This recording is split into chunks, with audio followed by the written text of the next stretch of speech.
On to a top 15 matchup over in the SEC. Number 11, Texas A&M in the latest AP Top 25 poll, taking on number 8, Kentucky, fresh off their win at Mississippi State over the weekend. This one tipping off at 7 p.m. Eastern Time on ESPN on Tuesday night. This Good point one. spread over at FanDuel, Kentucky -4.5, -115 in the Wildcats' direction. Total of 154. KenPom projecting this line, Kentucky -3, but it is worth noting Wade Taylor, who missed the Alabama game, Alabama covering in College Station as 3.5 point road favorites. Buzz Williams didn't have much to say on his status moving forward. The expectation, per reports, is that Taylor's going to miss another matchup, and his knee is up in the air at this point. I would expect him to return at some point, but at least for the short term, it doesn't seem like Taylor is going to be suiting up for the Aggies. So where does shot quality have this one lined at, Justin? Yeah, we like Kentucky a lot, Eli.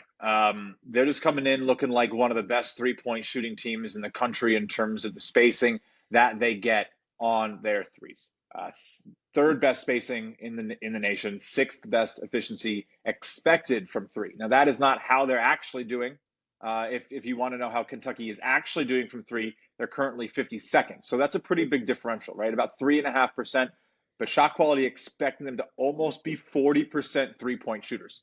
And that's just not been happening. So on the other side, though, you haven't really seen, I guess, the woes of that because their opponents are shooting 28% against them. So what you're seeing is kind of what you're getting, and because everything's expected to go up. So maybe more points in Kentucky games. I don't know if that's possible after the Mississippi State game with 185. We expected something around 165, so maybe not on this one. But yeah, third best offense in the nation per SQ in Kentucky. We like them a lot, have them ranked in our top 10 here. I would trust them at home against A&M. I know, coming off the Alabama loss, you would think maybe the bounce back, but yeah, they should probably go and lose this game by around, 6 points for what shot quality is seeing, because we have Kentucky in the top 10 and Texas A&M, who's in like the top 15, top 20 in a lot of places, is outside of our top 40. So this is a pretty good spot to attack on Kentucky, likely for a pretty cheap price for what might be one of the best shooting teams and the best spacing teams in the nation. Yeah, a little bit of a disagreement from me. I'm not betting A&M, but obviously Taylor, Oh, right, no real no, it's value okay. there, or Yeah. at least in terms of the opening number as we're seeing it. Taylor's status important to monitor. The expectation, like I said, is that he's going to be out, but also worth noting, A&M's Mm.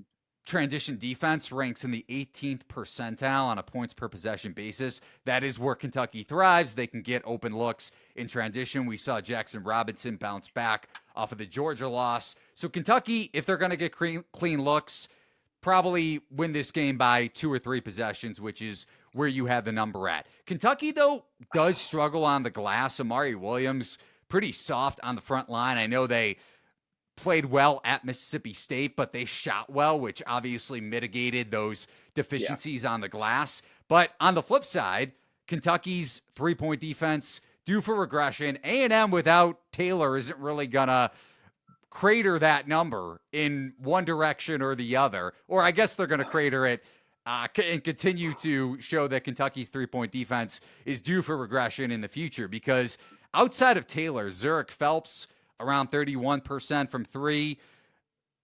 Obasaki could shoot it a little bit from behind the Yeah, arc. Hefner they can. has found his stroke right around 35%, but A&M doesn't have enough shooting. If they had Taylor, I would probably consider playing them, or if Taylor was 100% at around 4.5, but they definitely don't have enough shooting without him to No. consider this a play. And I think also, this Texas A&M defense subsists off of not letting you get shots up because they're not exactly very good when you shoot. We're seeing like terrible spacing allowed, terrible shot making against, which basically means that they're due for a lot of those shots to start going in. Like nobody's hitting anything against them, Eli. We're seeing a 51% field goal rate at the rim against the Aggies. Shot quality expecting 61%, 30% make rate from mid-range, 38 expected, 30 make rate from three-point, 34 expected. And again, if those efficiency metrics are influencing some of these models that really just look at how those rates come off, and maybe aren't adjusting enough for the fact that it came against Lamar, East A&M now. They played Southern. Oregon, Creighton, and Rutgers looked great, but I think that this Kentucky team is honestly maybe the perfect squad to tear them apart because they're not going to turn the ball over and they're going to take advantage of the space and they're going to see 3 possessions, 4. I don't. This is probably going to be one of my bigger bets on a Power 5 primetime game in a while. So yeah.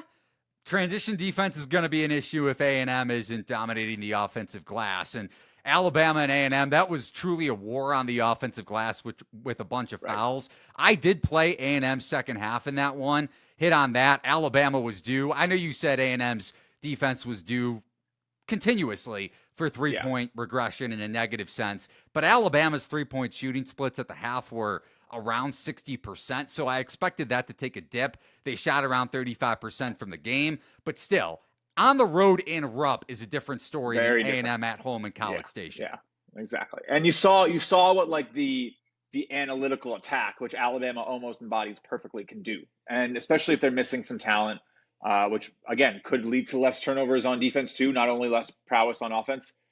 I like getting in here. 4.5 seems nice. I would be shocked if it's not 5.5 tomorrow morning.